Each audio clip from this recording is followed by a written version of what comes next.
New Sydney, the stork's been busy again. This time a 300-pound baby daughter to Betty the giraffe. The new arrival takes a little time to get the hang of standing, but under Mother's watchful eye, she's now doing fine. Baby will be called Parramatta.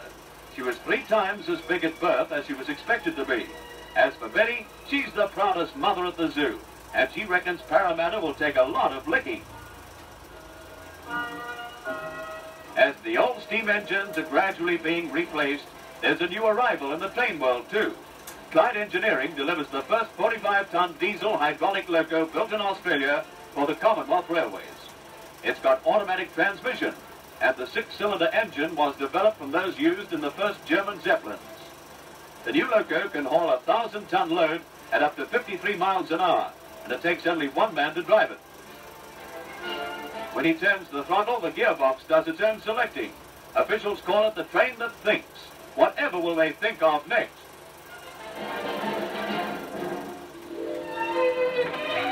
Attention! I say, Margaret, no one said stand easy. Oh, the skirt is just camouflaged to hide the poplin playsuit. Guaranteed to make a frogman swallow his oxygen bottle is this bikini in a lace print by Tennyson. Absolutely the right drill for beach maneuvers or for creating a diversion. A harem-style nightgown. It's worn by Margaret Scott, but not by the Scottish Regiment. Dale takes off a that even the regimental sergeant major is human after all. Fancy him turning into a clothes horse. Now the army shows the girls a thing or two about gunnery, though the 4 lovely lasses in their spring fashion preview styles make it difficult for the gunners to keep their eyes on the target. This is liable to be noisy, girls. Stand by, he's going to pull the trigger. Spring fashions, they've certainly sprung all right. Oh, there you are, girls. Well, it's all over. Dismiss.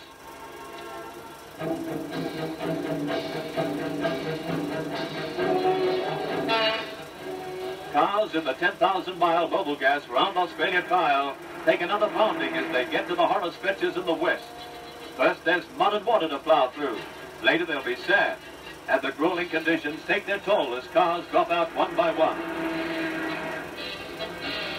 This Volkswagen has turned over twice, once near Majura and once near Cocklebiddy. This time looks like the last, although the navigator Ken Hooley is uninjured and apparently quite prepared to carry on. Now heading north for Derby. The sand is the main hazard, rolling hills of it that can tap a car treacherous turn. A rover just makes the grade. The Victorian Police Sports Car Club Zephyr scrambles over a hill. And a Japanese Toyo pet, like many others, is stuck fast in the sand. Some drivers left the main track to try their luck away from the worst section, but conditions proved just as bad wherever they went. It's a real horror section, this, and there are cars stranded everywhere as crews battle against time to get wheels free enough to move. But often they start off only to bog down again as the sand clings tighter. There's mud and sand, too. Drivers can only grin and try to dig their way clear. Even the cameraman is up to his hocks in it, but that's not as bad as being trapped with mud up to the axle. It's thirsty work, too, trying to free cars in a trial where every minute's delay is a point lost. Even the Goanna won't go. Peugeot 59 from Victoria, 101 points down, but still going strong. And there's a Holden in the open and streaking towards the next control, trying to make up for lost time. They're really raising the dust now. The locals reckon the white fellas are as nutty as fruitcakes, and this character's very sure they'll never reach his age.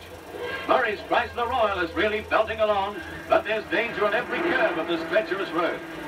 A Morris Minor is safely round, but Volkswagen 67 is a write-off. There aren't many trees round here, and this one was in the wrong place. That's the 25th car out of this trial.